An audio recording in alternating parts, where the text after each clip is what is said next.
welcome to All Business Media TV. I'm your host, Rick Delgado, and this is the simple path to your own spiritual enlightenment. Our leader on the path is our returning guest, Patty Horton. Patty, welcome back, and how are you?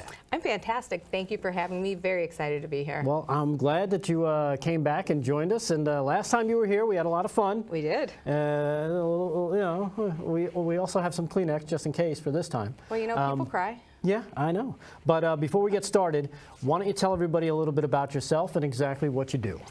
I'm a medium. My name is Patty Horton. I am from the state of Illinois, a suburb out of Chicago, and I do readings. I've been a medium for 35 years, and I connect to the spirit world, and I open up the spirit world's voice, and I become the vessel, and I communicate the information to the people who sit before me. Right, and you do a few different things, right? Because you're a psychic and you're a medium. Now, what's the difference between being a psychic and being a medium? I'm a medium. I don't ever call myself a psychic because I was born a medium, and so that's my natural born ability and gift, but we all have psychic abilities. Okay. And so anything that might come in psychically is just because it's part of the essence of who we all are. But all of my ability to do readings is from that of a medium. Okay. So when people, you know, contact you and say they want to do a reading, how does that look, and what can they expect from the reading?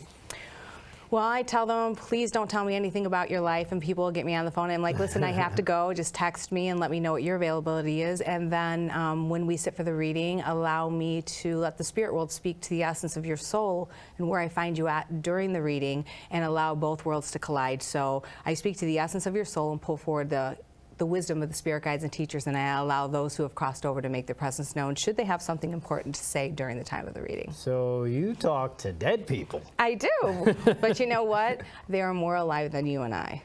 Oh, okay. Yeah, so they're just people that live in another place. All right, that is tough for, I think, a lot of people to understand. Yeah. But in terms of, you know, what you do for people, so when someone contacts you for a reading, what kind of things are they looking for? Are they looking for the normal stuff like, am I going to win the lottery, or you know, am I going to meet Mr. or Mrs. Perfect so I can finally end being alone and being a loser? You know, some people want to come because they want to know where they're going in their life, where's their path. You know, they want to know about their spiritual gifts. Some people come just to hear me channel, and I pull forward the information that speaks to the essence of their soul. Other people want to hear from their loved ones in the spirit world. But as the spirit guides and teachers always tell the sitters who sit before me, we allow them to show up, but we want you to remember that they have already lived their lives, and it's now time for you to live yours. And it's really a great, beautiful philosophy. It's very simple to understand, so we can move forward in our life, you know, so we don't get stuck in grief. Right. Yeah. Right. Well, you know what? And you've been doing this for a long time. How long again? Oh my gosh, I've been working with my gifts diligently for 35 years, except 10 years prior, when I was 8 years old, I had my first connection with the spirit world. Yeah, and that's the part that gets me. Being 8 years old, I know if I was 8 years old and stuff like that happened, I would probably assume that everybody could do it. Was that? You know, when children are children up to the age of 6 years old, the veil is, there is no veil. So they're able to communicate with the spirit world very easily. Like a 3-year-old might mention, I just saw Uncle Joe driving in a car. Even though they don't know who Uncle Joe is, there's that connection there. And so when we're very young, when children are that young, I always tell people, get a journal and start writing about what your child tells you. And when they become 21 years old, or they're getting married, give it to them as a gift so that they can see how open and awake they were. Because the beautiful simplicity about doing this work is we want to awaken, and we don't ever want to go to sleep. All right. Yeah. Well, speaking of which, you're a medium. I am. What else do you do? I'm a medium, I'm a spiritual teacher, and I'm a trance medium, so I do full trance communication. So I do sittings. Which means what? That means that I allow, they're called seances, and so back in the day, in the 1800s, they had seances all the time. And some people use it as a fraudulent way to make money, but there were legitimate people who in the trance control could bring forward apports or communicate and allow the spirit world to blend their mind's energy with the medium's mind, and then they actually take control of the medium's body as the medium surrenders and moves out of the way and allows the spirit people to step forward and communicate to the So it's room. almost like Patrick Swayze becoming Whoopi Goldberg and Ghost. No, No? well, Okay, you know, that's kind of Hollywoodish. All right, yeah. You know, but no, Uncle Joe's not going to, you know, they don't jump in and out of you and tell you where the gold is buried. You know, it just doesn't work that way. I know. It's too bad. So when you're in the full trance communication, in the full trance state, it really is a beautiful experience. And when I come out, people go, oh my God, that was so amazing. And I'll always look at my assistant, Marilyn, who I call her my guard dog. And people are like, you have a guard dog named Marilyn? I'm like, no, it's my assistant. And she takes care of me while I'm in the trance state. And she tells me of all the wonderful things that happen. Wow. So then I keep track of them on a computer, but I wait months and months and months before I view them. Right. And do you record these for the people that are sitting or no? No, I don't. Okay. I record them for myself because so much beautiful information comes through during the time when the channel is open and the council steps forward and speaks. It's like nothing you've ever heard because it won't be of my own language. It will come from a different place, except their mind blends with my mind. When I do mediumship from this conscious state, their mind blends with my mind, and that's how I gather the information. Okay. So in a sense, I do it from a conscious state. When it's from an unconscious state, it's a completely different experience. Okay. Now, another thing you do, which you made mention before we came on, was you read palms. Yeah, you know, it's just another fun way. And like I had told you, the first lady I ever sat with at 18 years old, I remember her reading my hands, and I thought it was amazing and incredible. So I kind of found a way to understand it on my own, and the hands can tell a story all of their own. And one hand, your non-dominant hand, becomes like the blueprint, and it tells a story of your soul. And the other hand, your dominant hand, allows all the information about how you're living your life to make its presence known. So your gifts really appear in both hands, but the blueprint of your soul predominantly shows in the non-dominant hand from the way of my understanding. Okay. Yeah. Well, and with that said, I did agree. He did agree. I did agree to let you. I'm sitting here like this, like trying to cover up my hands, but I did agree for you to look at my hands. I've seen some incredible things on the job site. I was on a job site once, and we were all sitting huddled inside of a Connex box because it was raining outside. And then the conversation about what I do came up, and there was a gentleman standing there, and he had his hands they were open so I could see them. And I began speaking to him, and then he laid them open for me, and you could see where he saved someone's life. And he was a fireman, and he saved someone's life, and he said nobody knew about that, but it showed very clearly in his hand. But it was also, it showed in his hand, but it was also my ability to tune into his energy, because this is another invitation in. It's just it's a fun way for people who might be a little frightened or think that something scary is going to happen during a reading. It's just a fun way for the spirit world to come in and talk to you in a way where you can gain understanding and not feel like you're being, you know, pried open and your life is spilled out on the desk. Well, I think that's probably, and before I turn my hands over, I think that's probably where my nervousness comes in. Yeah. And probably a lot of other people's, to be quite honest, is because, you know, maybe they've done a few things. You know, maybe they don't want to know that, hey, I'm kind of a you know, sexual deviant in my personal life, but I don't want that to show up where someone can see it. Well, listen, this is the way that it works, and if you know, and I'm not admitting. I was going to say, if that's in your hands, you should keep that quiet. But this is the way that it works. Our soul has free wills, and us as human beings have free will. So if there's something that you don't want revealed, you have a right to keep that a secret. And so if you choose to keep it a secret, your soul won't reveal it regardless of who you're sitting before. Even if you're thinking about it, though? Well, if you're thinking about it, you kind of bring it into the awareness. Jesus. All right, that's not good. So here's my hands. There you go. That's all you get. I'm kidding. All right, so yes. So I'm actually rubbing them because they're a little cold. You know, and that's what, you know. Is that going to help? Am I going to get a better reading if they're warmer? You're not going to get a better reading if they're warmer. Okay. And the thing about it is, though, you know, that's a way that people tune into energy. So if you rub your hands together and then you go like this, you can begin to feel the energy, and you can play with the ball of energy within your hand, so you become aware of your own energy. So what you're doing is a step to really understand your own energy. So I really like it that you're rubbing your hands together that way. All right. So it's almost like the Mr. Miyagi thing. I did that on a job site once, and the guy said, I had them all feeling their own energy, and they were having a good time, and the one guy dropped his hands, and he looked at me, he said, if anybody shows up, tell them we're doing our morning stretches. So anyway, so yeah. All right. So which one do you need? Do you need both? It doesn't, just flip them over. Just flip them over. Are you right-handed? Yes. Okay. So, you know, you can flip them. You know, So when I look into your hands and I really see in your left hand and your right hand, it really shows your ability to love, and you really came here on a wave of unconditional love, and you lead with your heart more than you do with your head. Even though you might think that you lead with your head, I have the feeling that you get wounded very easily. Is that true? I would say so, sure. You know, and so it really shows in your hand. So when I look at your hand, it shows that vulnerability in your heart. And so I lead with my heart. I don't lead with my head, because it's all about your heart line is what I'm seeing in your hand. And it also shows me that there's two separate paths that you could have chosen to walk this lifetime. And so you have two dedicated paths that you choose to walk. So you could have gone either way. You know, so you came back here to do two separate things within your lifetime, but you're really kind of strutting along on this path.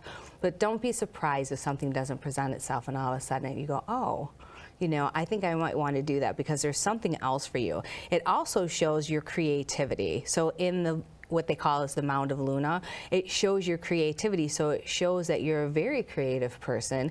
It shows that you have, you came back here and you use your mind and you think, and you're not afraid to try those ideas.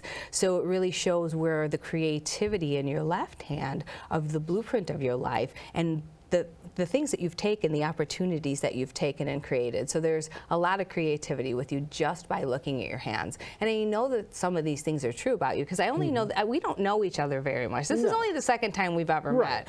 So I don't know a lot about you, but those are the strongest things that show in your hand. And you know, everyone's always like, oh my God, my lifeline, is it short? And no, it's not. It's not short, and it doesn't matter where your lifeline ends. It just kind of shows how you're living your life. And that's the way that I look at it. How is Rick living his life? Right. Is Rick living his life the way that he wants to, or is Rick living his life the way he thinks other people want him to live? Because that becomes a problem for you in your life. Is that true? Yeah. Why did you bring that up? No, is that true?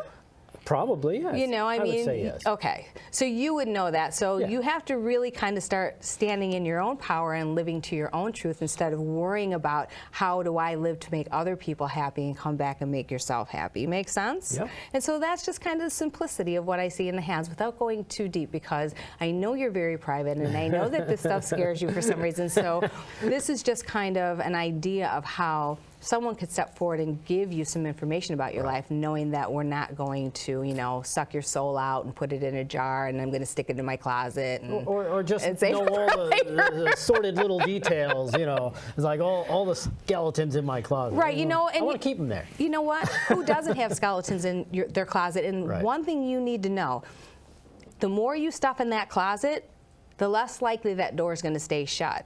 So it's best for you to begin to clean those things out and address the skeletons in your closet so that you can move beyond them. Right. Because when we tether ourselves to the skeletons in our closet, we tether ourselves to the past. So whatever's holding you back in the past, it's time to say goodbye. Thank it for teaching you what it had to teach you, even if it was hard, and even if it was embarrassing, and even if it was humiliating. Thank it. Because now, once you thank it, that means that it can't hold you captive anymore, prisoner. All right. Isn't that a wonderful thing? That is. And Great that's idea. the simplicity of life. The simplicity and that's the path, the spiritual path, right? Absolutely. See how I made that whole tie in there? All right. Enough So about cute. me. Enough about me. Let's talk to some of the people in the audience. Patty's going to be doing some readings. I am. So we're going to be doing that starting now. Yes, and you know, and all of you people that are sitting out in the audience today, I do want to tell you, each of you, please get out of your own literal thinking mind, because when the spirit world presents itself to you, it presents itself in a way to speak to you, to the essence of your soul. Don't step before the medium and say, I only want to hear one thing, because sometimes the spirit world has a surprise in their back pocket to deliver to you. So I say, please be open-minded and receptive to what comes through, because when you do that, you do yourselves a favor. You're each doing yourself a great service here tonight by watching a medium in action, somebody who's sitting before you and you can see their energy working, and you'll know if they're an energetic match for you. I encourage anybody who wants to see a medium or wants to sit before someone who does reading, go see them do a public demonstration, because when they work in the public forum, then you know the essence of who they really are. So. All right. All right. And with that said, let's get the reading started. Let's do it. Hi, what's your name? Hi, my name's Taylor. Hi, Taylor. How are you? I'm doing really good. How are you? I'm great. You know, when I come into your vibration with love and I look into your eyes, and I really pick up a sense that you have the ability to communicate with the spirit world, and you have the ability to see things and know things. Has anybody ever told you that? No. Because there's an ability within you that can see, because when I look at you, I can see the clarity within your eyes and within your soul. And it's really funny because you step up to the table, and do you have a grandmother in the spirit world? Yes. Because I want to connect to a grandmother in the spirit world, and she makes her presence known, and she makes me feel that there's a commonality between you both. So this grandmother figure makes her presence known. She also references the cancer. So who had the cancer, or where's the cancer in the family? My mother's side. Okay, so this grandmother references the cancer. So she's referencing the cancer. Is this the grandmother that is on your mom's side in the spirit world that I'm speaking about? Because she doesn't dictate what side she comes from, but she references the cancer in the family. So she wants to talk about the cancer. So the cancer falls on mom's side of the family? Yes. Okay, let's see where she wants to go with the cancer. And she's also, is somebody, are you going through testing, or who's going through the testing? She's talking about the testing or the medical testing. So where's the testing coming into play?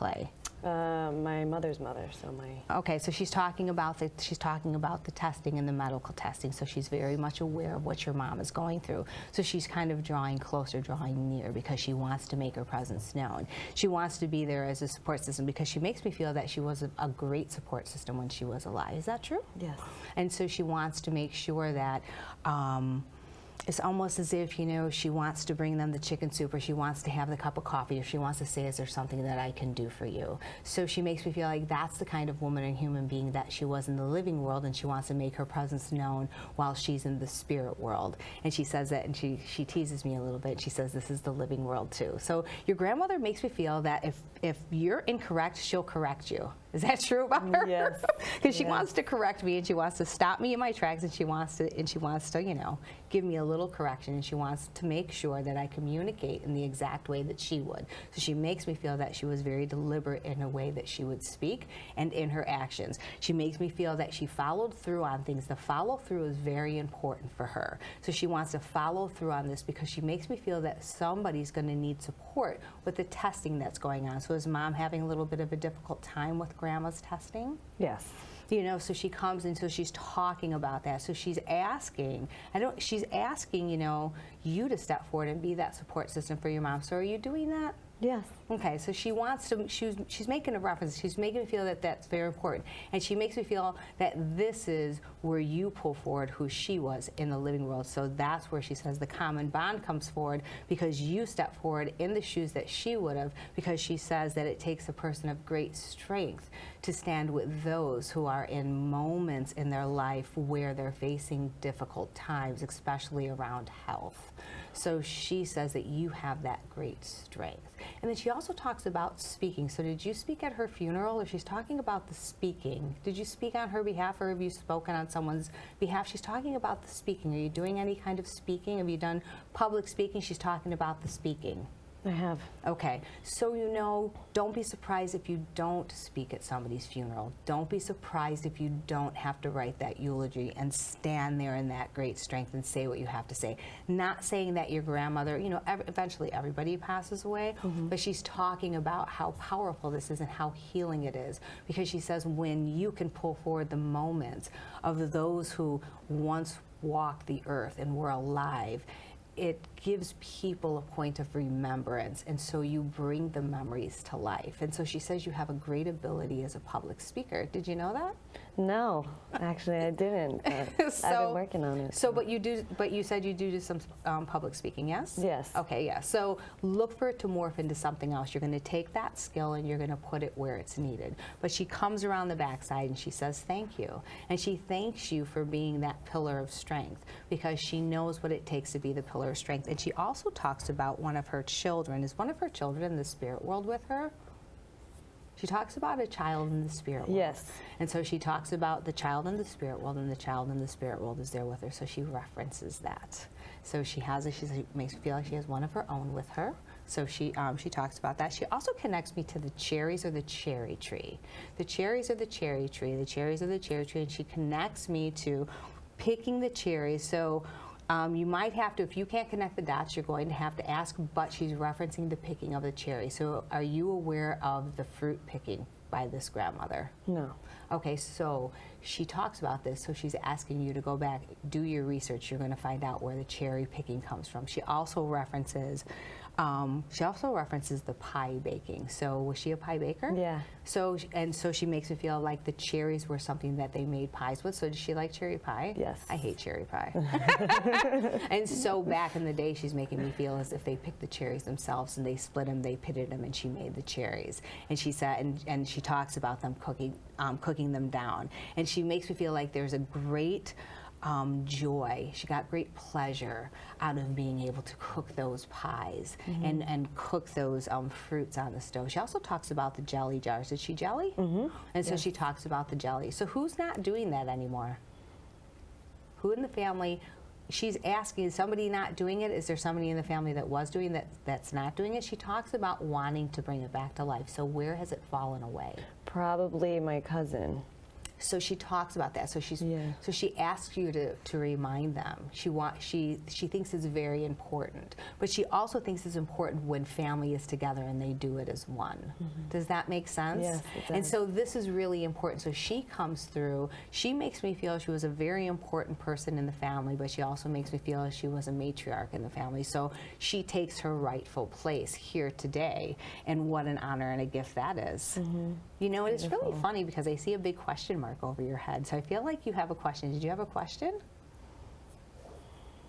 And they're showing me the question mark, and I can see it very clearly over your head. So now's your opportunity to ask me something if there was something you would like to ask me, because I'm open to questions if you have one. Can I ask her a question? Sure. How come I have not, I feel like she hasn't visited me. She's visiting you now. So that's hysterical. You said she doesn't visit you, and she says, I'm visiting her now. So she makes me feel that she's not going to come through with firecrackers and fireworks, and it's not going to be all that. She makes me feel she comes through with things that are more subtle. So it's not going to be where all of a sudden, you know, a light's going to blow out. But she makes me feel she comes forward in subtle ways. She says she comes through in a thought wave. You might think of her. She comes through in moments where you're thinking of her. So do you think of her? Yeah. And when you're thinking of her and she comes into your awareness, say, Grandma, I know you're near. What is your message for me? And stop yourself and begin to feel her essence, because then she can draw closer to you and she can reveal those messages to you. But she says she comes to you now because she shares her great strength with you, because she says it's very much needed. And you're going to see where it's going to be needed more clearly as the months progress, as you get into more of these things of what the test revealed. Because I am not a medical doctor, so I won't, you know, I can give you medical information, but I can't give you medical direction. Mm-hmm. But she talks about this, so she says, I'm here now.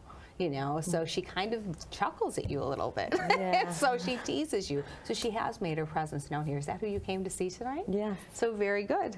So I'm going to leave you with that. So God bless you. Thank you so much. You're very welcome. Awesome. Thanks. So what's your name? Chris. Hi, Chris. Nice to meet you. I'm Patty. Hi, how you doing? Have you ever had a reading before? No, I haven't. Okay, so I just want to tell you just to relax and kind of breathe and just be open to the information that comes through for you, because I really want to go back in life for you. I want to go back to when you were a child. So I want to kind of be focusing on where I was in a child and where I find myself at now. So the spirit world takes me right back there. So I really want to be in that sweet spot. I want to be in that time from 7 years old to 9 years old. I feel like I was really finding my way. But I also feel that did you find it difficult to have a lot of close friendships when you were a child? I had a couple of close friends. You know, a couple, but not a lot, so your circle was small. Because they talk about, you know, I really feel like that circle for you was kind of small. And so as I bring myself into my adulthood, even though I might work around a lot of people, my circle of friendship is still very small. Is that true? Yeah. And so it's funny, too, because I want to connect to a swimming pool for you. So did you have a swimming pool when you were a child in your backyard? Or I did, yeah, actually. Yeah, because I want to connect to the swimming pool. So I want to be in the backyard. I want to be in the pool. And they're giving me 3. So were you one of 3? Actually, I was one of 4. One of 4. So they're giving me one of 3 for some reason. So are you the 3rd? Yes, that Okay, I am. thank you. So I want to. You're one of 3, so I want to be. So you're that 3rd child in the link. So they're giving me that 3. I feel, you were that one of those middle child, so you had to figure your way through life, and that was okay. But the one, okay, I want to connect to your mom. Is your mom in the spirit world, or is she Yes, here? she is. She is in the spirit world, Yes. because I want to connect to mom. So mom wants to make her presence known. She makes her presence known here today, and she connects me to all of these childhood memories. She tells me that you were a very sensitive child, and she was very well aware of your sensitivities. So she knew that you were sensitive, and she knew that you were, she loved that about you, she said, but she also said that at times when she had to deal with all the other children, sometimes your sensitivities, she feels like she wants to let you know she didn't mean to sweep them under the table. So she makes me feel at times that, you might have been a little oversensitive, and sometimes she would, have to kind of, tell you to toughen up a little bit or just kind of brush it off or whatever it was. But she steps forward today to say that she didn't mean to do that. She wasn't trying to ignore you. She makes me feel she had a lot on her plate and she was shuffling a lot of things. Is that true about your mom? Yeah, she had 4 boys. Yeah. So she says, she makes me feel like you were her most sensitive one. There's a sweetness about you. She also connects me to the church for some reason. Did she go to the church? We didn't go to church a lot, So actually, she no. connects me to the church, though, but she connects me to the church for some reason. So there must have been, there was some kind of a church fall away or something with the church. So she wants to connect me to the church for some reason. So this is really important and something that she might have brought into the marriage, but having 4 boys might have pulled her away, because she makes me feel like the church was important, whether the church was important to her as a child and between her and her mother. And then she shows me too, she shows me a scarf that she wore around her head, and she ties it. And is there a picture of her? She makes me feel like I have a scarf and I have it tied around my head, and she's referencing a picture. Were you recently looking at a picture of her with a scarf around her head?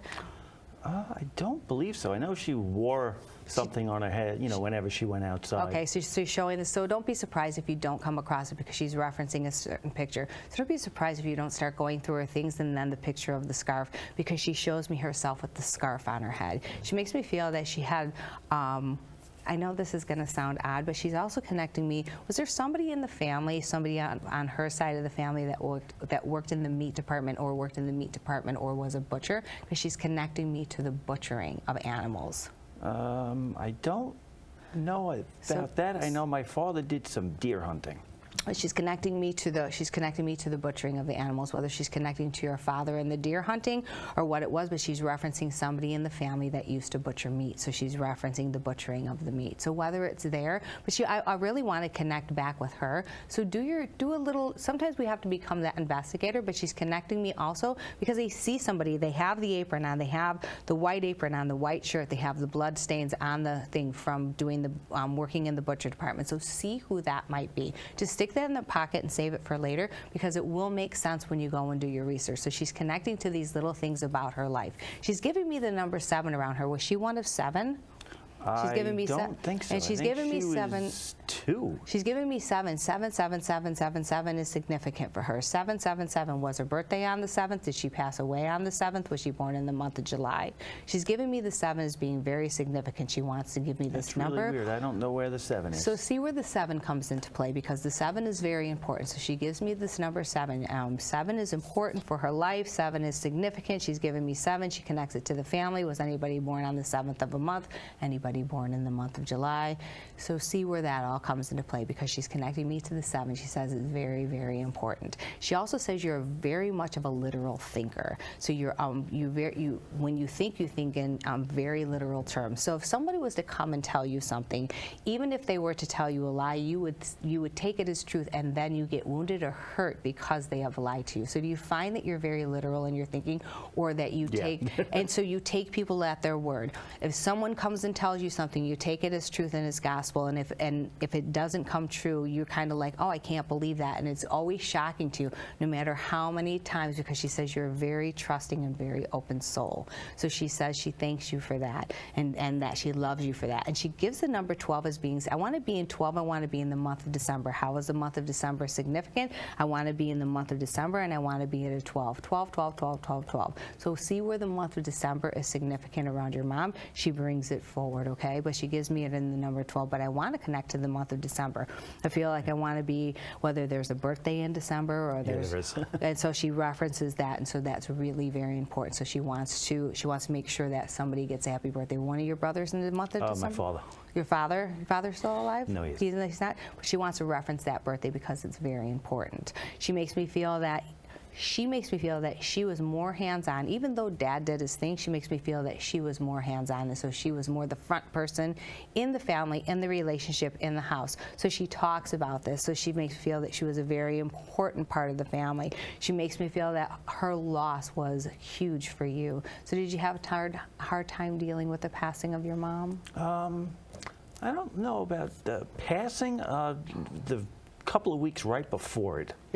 And so she references that, that's still the passing time. So she references how hard that was for you. And so she wants to come here today to let you know that she is okay. And she wants to let you know that she is close by. And she also, do you often think about your mom and wonder if she's proud of you? I think about it all the time. And so she wants to say that she's very proud of you. So if you're thinking or wondering if she's proud of you in the way that your life has turned out, she says, I'm very proud of you, because she says that you're a very good man. And she says a lot of people can learn a lot of things from you. She said that you were very much different than the rest of your brothers. Is that true?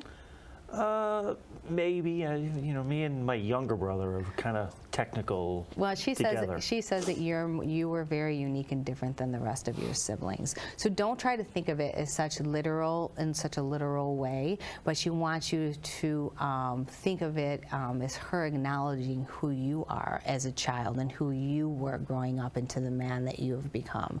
So if you wonder if she's all right or if she's made it, she wants to let you know that she has. And she's connecting me to the cigarette smoking. Was she a smoker? Yes. And so and my father, and so my she's father got don't tell me. esophageal. Don't tell me. So she's connecting to the cigarette smoking, you've told me about your father, but she connects to the cigarette smoking as being significant. It was a significant part of their lifestyle. She also connects me to the can. So she also connects me whether there was someone who drank the beer and put the butts in the can, but she wants to connect me to the can of beer and the cigarette. So is your father a beer drinker? He was before I was born. Okay, that's fine. Doesn't matter. She's connecting to the beer and she's connecting to the cigarettes. So she's making me feel like these things all set him up for the path that led him to the place that he found himself at. So with the esophageal cancer that you're talking about, so she says that the cigarettes, the smoking, and the drinking contributed to what happened in his life. So she just really makes her presence known because she feels it's important for you to get closure in a way, to let you know she acknowledges you thinking of her. She acknowledges that you wonder about her, and she says that she draws near. She also references the newspaper reading. So who was the big newspaper reading? Because I want to page through the newspaper. Probably her brother. I want to page. Was your dad though? Not really much. I think she's referencing. I want to have the newspaper. I can smell it. You know how the smell of the newspaper is. Did you ever read the newspaper? Not well. So not see where the often. newspaper comes into play because she's referencing the reading of the newspaper. Whether she went and read the newspapers and she got them at the holidays, or where the newspaper, because she's referencing the newspaper as being significant and important. So she references that. But she does draw close and she does acknowledge and let you know that when you think of her. She says, stop for a moment. And when you're thinking of me, I'll make my presence known. She also talks about the clock on, those digital clocks. So do you ever notice certain numbers when you're looking at the clocks and she comes into the reference of your memory? She's also referencing numbers on a license plate as well. But I want to be back in that December month for some reason in that 12. So pay attention to those things because when you think of her, she's connecting me to numbers. And so when you are thinking of her, she says if you pay attention and start watching the clock, you'll know that when you think of me, I'm acknowledging you here. So God bless you. I'm going to leave you with that. All right. Thank you. You're very welcome. You're very welcome. All right. What's your name? Ty. Hi, Ty. My name's Patty. Nice to meet you. It's really funny because I noticed you right away when you were sitting in the audience, and right away I heard that you wear two different hats, or you have two different personas. And so I feel like I present myself one way in one part of my life, and I present myself a very different way in another part of my life. So they're talking about these two different people that you are, these two different personas that you push forward into the world. So, you know, whether it's your business world and then in your other part of your life you're somebody different, but they're making me feel like you wear two different hats. Do you find that to be true about yourself? I agree.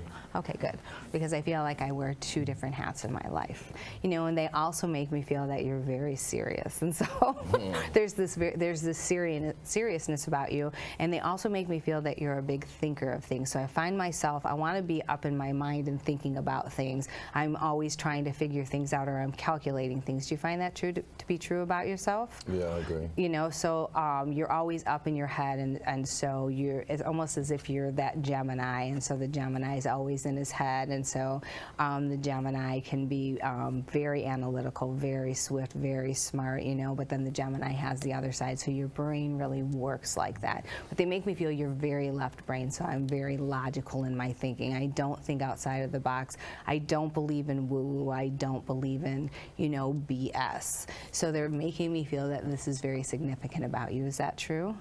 Yeah, I agree. Okay, good. You know, and it's funny, so who has the tattoo of the snake on their arm, or the snake tattoo, or the tattoo with the snake, or it's symbolic on the arm, or the tattoo? Where's the tattoo come into play? Because I really want to connect to the tattoo that's symbolic. It almost, when I'm seeing it in my head, I'm seeing it as the reference of a snake. So have you thought about getting a tattoo with a snake? Do you have a tattoo of a snake on your body? My grandfather has tattoos. Oh, your grandfather has tattoos? So he's here? Or he said he's in the spirit world. Did he have a tattoo of a snake? Yeah. Okay, thank you, because I'm seeing a tattoo of a snake as being very significant. Was it on his arm? Yeah. Okay, great. You know, so he's showing me the tattoo. He makes me feel that the tattoos he got, he was, when he got them, he says like he has a couple of them that he kind of didn't think about, you know, he did them, but he makes me feel like later on when he started putting other tattoos on his body, he made sure that they meant something. Is that true? Somewhat, yeah. You know, so he's talking about the tattoos and how important it was for him to get them, because he makes me feel like they reference something. I also want to connect to the military for your grandfather. So was he in the military? Yes, because he wants to connect to the military, and I want to. He makes me, and I don't know if he worked in a division or he wanted to be a Marine or he didn't make a Marine, but he's connecting me to the Marines. So whether he worked in a division of where the Marines were, if that's what his aspiration was, but he wants to connect to the Marines for some reason, and I can hear it in my head. So is there a connection to the Marines for your grandfather? He was Navy, but he wanted me to be in the Marines. Okay, thank you, because I want to say hoorah. Yeah. And so he connects to that, you know, that was very important to him. He definitely wasn't in the Marines, but being a Marine meant something. It was, you know, the top dog, the ultimate, you know, he was all about being number one. He had, you know, I'm number one, nobody was going to beat him. He had a very strong mind, and so it was always about being number one. So did your grandfather use that phrase about being number one? Not the phrase, but that's how he carried himself. Yeah, so he believes in that, you know, in that number one, in that military, you know, molded his mind. He makes me feel he was very proud in the service that he did. He makes me feel it was one of his greatest accomplishments. He takes great pride in that service, and he's really focused on that military life. Let's see. Did he go away to war, or did he go to another country? Because he wants to bring me to a wartime. So did he go off? Did he go to another country? He's connecting me to the war. He went overseas. I forgot which war it was. So he makes me feel like he was connected to a war, and he went and he served and he did what he had to do. You know, it's funny because he's kind of, you know, your grandfather's very blunt. Would you say that about him? You know, because there's something, you know, he says that, you know, the world doesn't have time for crybabies. So he's all about the phrase crybabies. You know, he doesn't like the people who are crybabies, and he doesn't like people who make excuses for themselves. He's all about people taking accountability and a responsibility for themselves. He's that kind of a man, and so he really steps forward to kind of bring that message forward. So, so you didn't make the Marine, son? You can say that. Aw. You know, I also want, and I don't know if he did this, but I want to put my hand on your shoulder. So did your grandfather put his hand on your shoulder? Was he one that would come up behind and put his hand on your shoulder? I want to put my hand on your shoulder. Was that something in one of the gestures that he would have done because I want to touch your shoulder? Yeah. You know, yeah. because I want to grab it, I want to touch it, I want to let you know I'm here, I want to let you know that, you know, and that's how he makes his presence known. And he's almost making me feel like you're struggling with something right now. Is that true? Yeah. And so he wants to let you know, he says, get out of your mind, you know, because you're in your head too much. And he says there's no such thing as a problem, there's only a solution. So he steps forward today to let you know that whatever is going on in your life, that there's something at the end of the tunnel. There is, you know, I feel like I'm in the valley right now and I can't see over either side of the hill, so I don't know which way to go. So he kind of steps forward to kind of give you, you know, that nudge, you know, to put those boots on and get to the top of the hill. And he says, look around you, soldier.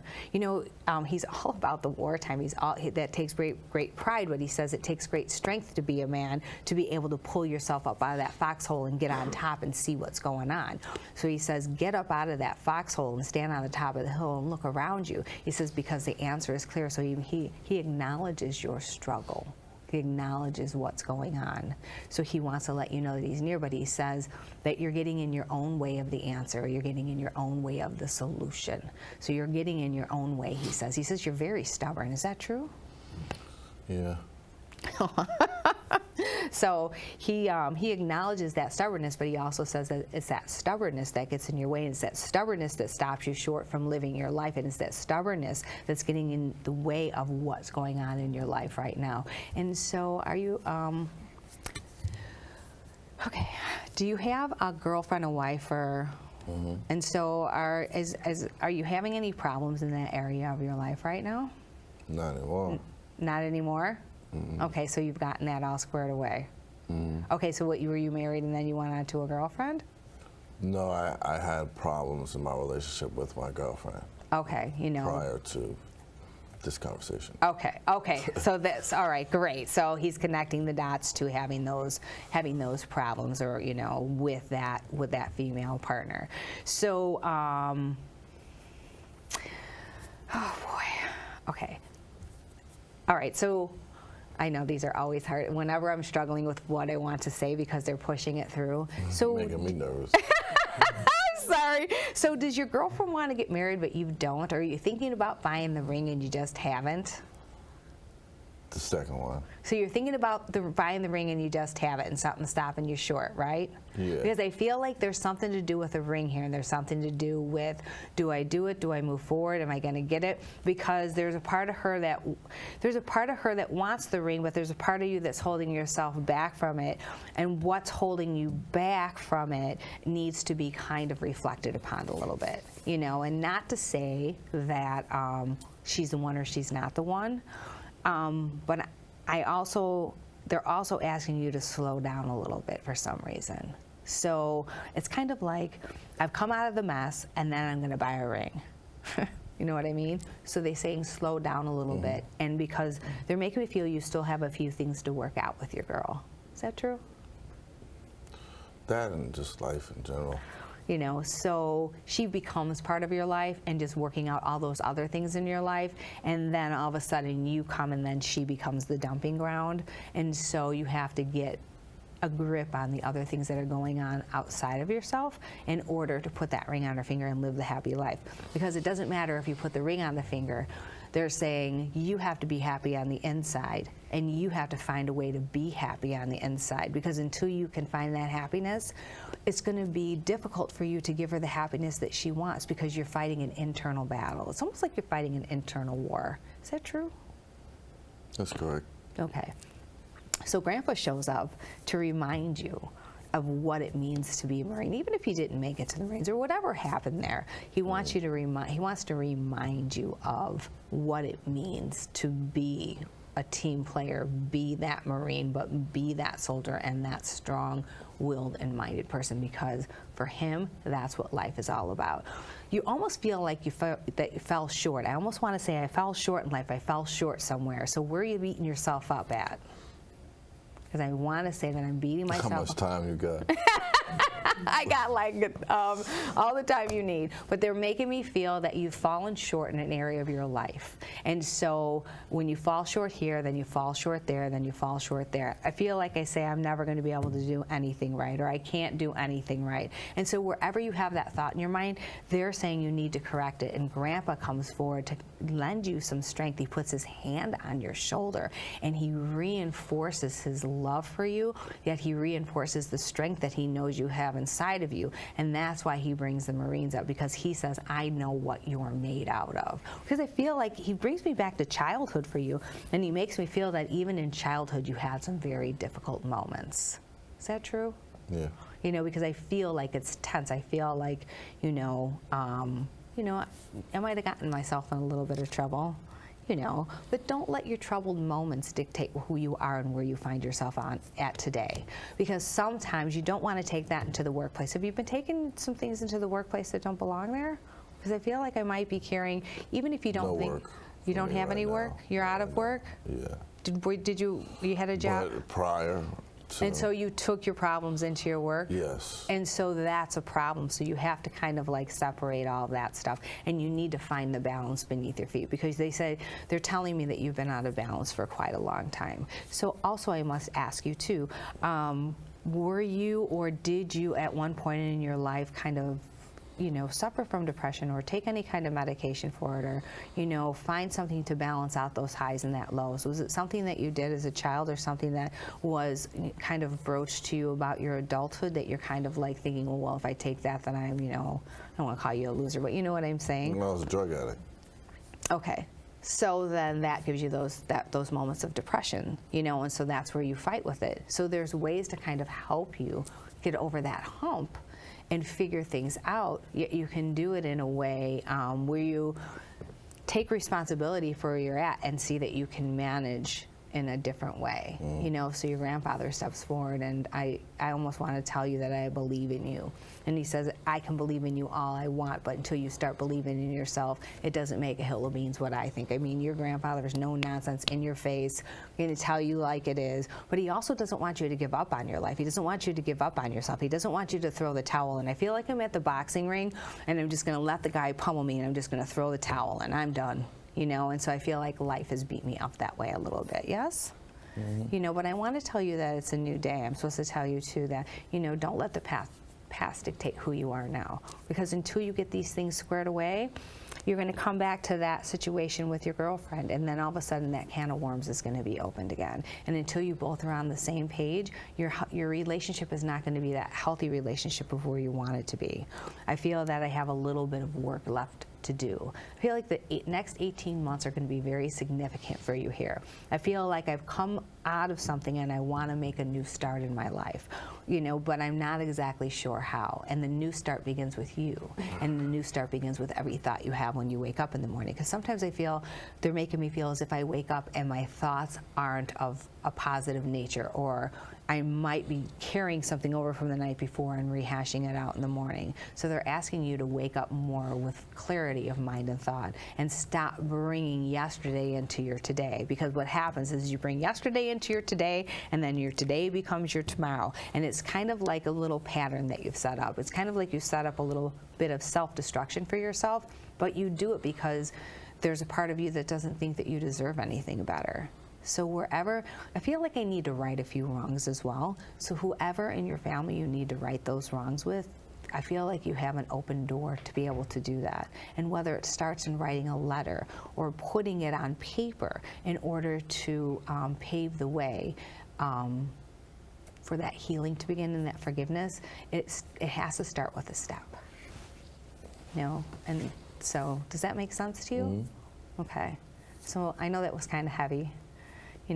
But your grandfather stepped forward here today to tell you that you have it inside of you. Everything you need is in here. I want to say it's in here. That's the kind of guy he was. Do you have pictures of him? Yes. Do you look at them? Are they up? Is there a special picture of him that's up or out, or something that you look at, something that's close by, something that you can pick up with your hands? Mm-hmm. So he talks about that. So gaze in that picture, look at that grandfather and say, help me. You know, the best thing you can do is say, guide me, teach me, show me, lead me. You know, and allow him to from the spirit world. Because if you can open yourself up to his guidance from the spirit world, he can help you from a different place. Because if he was here, he says physically, he says you two might not be seeing eye to eye right now. Is that true? It could be, could be. You know, so. I mean, no, yes, definitely. Yes, Yeah. you know, because he makes me feel that if he was here, you wouldn't be seeing eye to eye, and you wouldn't be on the same level. And there's a part of him that was so trained in discipline that he wouldn't understand the discipline in the lack of discipline within the life. Makes sense? Yeah. And so he talks about that. And so he says, now I see it differently. He says, now I can build you up where you might feel as if you have fallen. And this is the greatest gift that you've received in the new year. He's making me feel that. I feel like I wanted to know where I needed to go in the new year. How was I going to make this new year different than my last year? And so this is the gift that he gives to you. And so he gives to you words of wisdom. He says, but it's up to you to use my words of wisdom, because he says, I can't live your life for you, you know? And so wherever it is I feel, okay, so I want to connect to mom. So you're not talking to mom? You having some problems with mom? You lack of communication? No, not at all. So you know, so he wants to connect to mom a little bit here. So what, you know, I want to connect to mom. I don't know if he had a falling out or if there was a lack of communication. They had their trials and tribulations. So he talks about that, you know, that lack of communication, or that, you know, those moments and everything. So he wants to make amends there as well. So he wants to make sure that you let your mom know. You know, I want to say almost as if he wants to take responsibility. He makes me feel that he was a little hard. She didn't understand his hardness. You know, there was a part of her that didn't want to raise her children. This is your mom's dad? Yeah. There's a part of her that didn't want to raise her children the way that he raised his. Is that true? Mm-hmm. And so he says, you know, he comes in and he takes accountability and responsibility for that. And so he wants to let her know he got the memo. He got it. He understands it. And so he says, you know what, she turned out to be a great mom. So let your mom know that your dad showed up. This is important. He also references an anniversary of something. There's an anniversary coming up. Well, it just passed. Okay, so he references the anniversary. So I'm going to leave you with that. And you know what? Okay. Chin up, soldier. Thank you very much. You're very welcome. God bless you. You too. Patty, what can I say? That was a lot of fun and very, very interesting. It is very interesting when we allow the spirit world to make their presence known through the medium and communicate the information to the sitter. That's what it's all about. We're just the vessel, and we say thank you to the spirit world. Well, thank you to you, You're Patty welcome. Horton. She's been our guest. Of course, she is the owner of Inner Eye Connections. InnerEyeConnections.com is her website. You can give her a call at 630-417-7130. It's the simple path to your own spiritual enlightenment. Make sure to go to the website, InnerEyeConnections.com, 630-417-7130. And Patty, once again, thank you so much. You're welcome. Thank you for having me. You're welcome.